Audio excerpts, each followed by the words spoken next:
Bonjour à tous et bienvenue dans un nouvel épisode de Le Mystère Miaou. Aujourd'hui, nous allons parler du sevrage comportemental du chat. Beaucoup d'adoptants connaissent le sevrage alimentaire, mais le sevrage comportemental est souvent ignoré. Explorons ensemble pourquoi ces deux processus sont essentiels pour un chat heureux et équilibré. Je suis Cyril Bauchet, comportementaliste félin et cat-sitter dans la vallée sud des Hauts-de-Seine.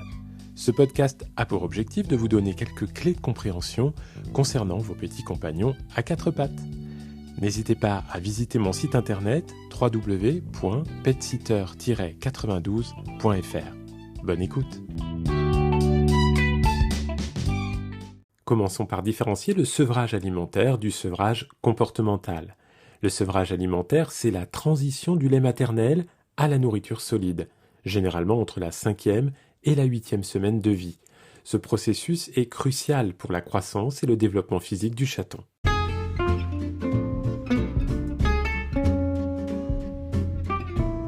Dans la nature, c'est la mère qui guide ce sevrage en réduisant progressivement l'accès à la tétée. Elle passe de moins en moins de temps allongée ou en position semi-allongée et commence à ramener des proies à ses petits. Les chatons apprennent ainsi à chasser et à manger des aliments solides. Pour ceux qui n'ont pas cette chance, il est donc important de les sevrer progressivement en introduisant des aliments humides puis secs, en veillant à ce qu'ils reçoivent tous les nutriments nécessaires. Mais le sevrage alimentaire ne suffit pas à faire d'un chaton un adulte équilibré. Le sevrage comportemental, qui se termine généralement autour de la 12e à la 14e semaine, est tout aussi crucial. Pendant cette période, les chatons apprennent à socialiser, à jouer et à interagir correctement avec leur environnement et les autres.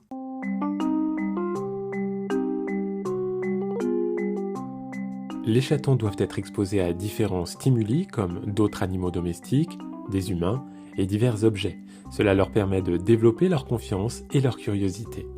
Les interactions avec la mère et la fratrie enseignent aussi des comportements sociaux appropriés comme la rétractation des griffes et l'inhibition de la morsure.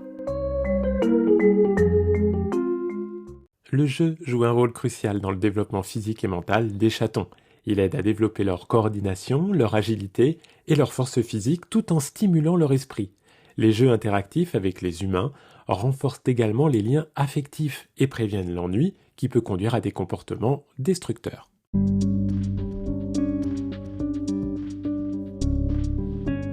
Un sevrage comportemental inadéquat peut entraîner des problèmes tels que l'anxiété, l'agressivité et des comportements destructeurs.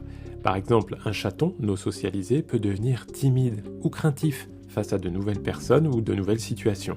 De même, un chaton qui n'a pas appris à contrôler ses griffes peut devenir agressif envers les autres animaux ou les humains. Pour éviter ces problèmes, il est donc crucial de laisser le chaton avec sa mère et sa fratrie jusqu'à au moins 12 semaines, voire 14.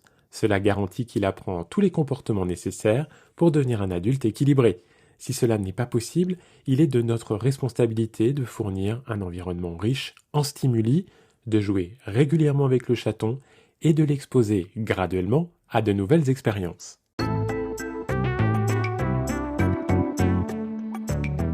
Vous l'avez compris, le sevrage alimentaire et comportemental sont deux processus complémentaires indispensables pour le développement d'un chat heureux et équilibré.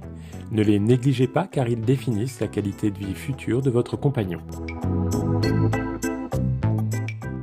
Merci d'avoir écouté le Mystère Miaou. J'espère que cet épisode vous a éclairé sur l'importance du sevrage. Restez à l'écoute pour plus de conseils et d'histoires sur la vie fascinante de nos amis félins. À la prochaine!